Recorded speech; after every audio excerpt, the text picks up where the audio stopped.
عندك في خلال جولة ميدانية لجريدة المساء العربي، السيد النائب حسن خير الله عضو مجلس الشعب عن دائرة الدخيلة، ومعاه السيد رئيس حي العجمي داخل محطة الصرف الصحي في الدخيلة. بنقرب منهم وبنسألهم ايه سبب الزيارة النهاردة وايه الجولة الميدانية دهيت. سيادة النائب اهلا بحضرتك. ايه سبب الزيارة النهاردة والجولة الميدانية الجميلة اللي انتوا عاملينها دي داخل الدخيلة؟ الصرف الصحي للدخيلة، وبالاضافه لانه معانا حمله نظافه على روادر وعربيات، وعي الناس ازاي رمي الزباله من امتى ويرموها ازاي، علشان يبقى في منظومه لنقل هذه القمامه في اوقات معينه، بدل ما تكون 24 ساعه تبقى مثلا خلال ساعتين معينين في اليوم. والعربيات الحي هل انتوا قلتوا للمواطنين من امتى لامتى رفع القمامة من الشوارع؟ طبعا الفتره المسائيه في فتره مسائيه محدده 9 ل 12 مساء، 9 مساء ل 12 مساء، اساس ما يبقاش فيه تكدس قمامه طول اليوم. والعربيات هتيجي تشيل امتى؟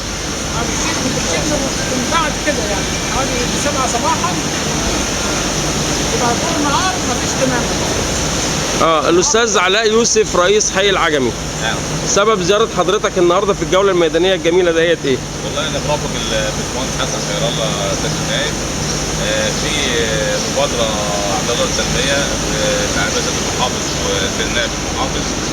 مبادرة حلوة بلدي بينا كلنا، هي تعتبر من يوم 16 اللي احنا بدأناها النهارده شوية. حاجة نظافة، رفع قمامة وتدبير وتنظيف ودهانات، وفي نفس الوقت بنعمل توعية للمواطنين.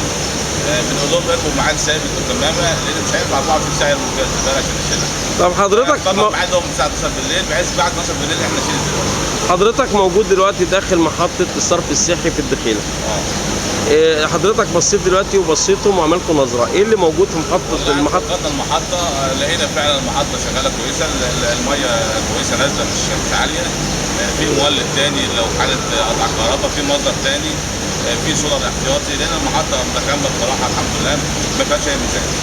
المهندس محفوظ الرجل الثاني في حي العجمي، رأي حضرتك ايه النهارده في الجولة ديت؟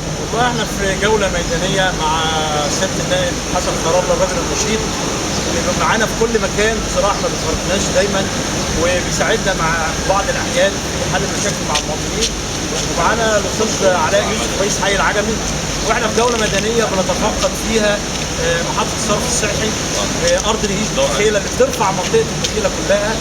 ولقينا حاجة جميلة جدا، يعني الراجل المسؤول موجود وشغل لنا المولد الاحتياطي لما الكهرباء تتقطع، فالمولد يخش على طول يشتغل، عشان ده يبقى في حالة جيدة لتشغيل المحطة باستمرار، عشان ما يحصلش أي سدد أو أي غرق في الصرف الصحي في منطقة الدخيلة.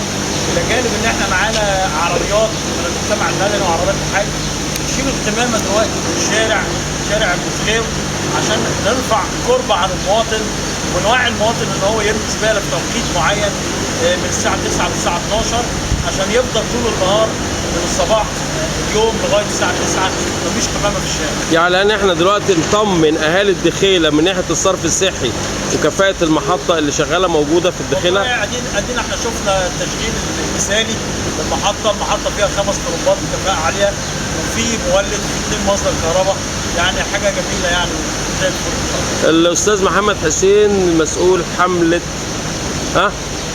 حمله تبدا بنفسك. احنا بدانا الحمله من حي غرب، لما جيت عرضتها على الاستاذ علاء يوسف كان امبارح عندنا اجتماع مع السيد المحافظ، ما تاخرش طبعا، قال لي لا رحب بالحمله، وكلمت النائب حسن خير الله رحب بالحمله. وكل هدف الحمله وتوعيه المواطن ان هو بدل ما ينزل في الشارع كده يبقى في ميعاد زي ما الباشمهندس قال من 9 ل 12 وقت محدد يمشي في الزباله، نلف العبء شويه علشان نطلعها على الشباب، نلف العبء على الحي. الاخ المسؤول عن تشغيل المحطه، عرفنا بحضرتك.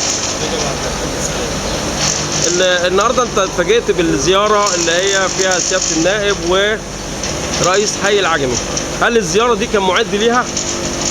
طيب النهارده ايه الزياره اللي كانت فيها وشافوا ايه وطمنا على المحطه؟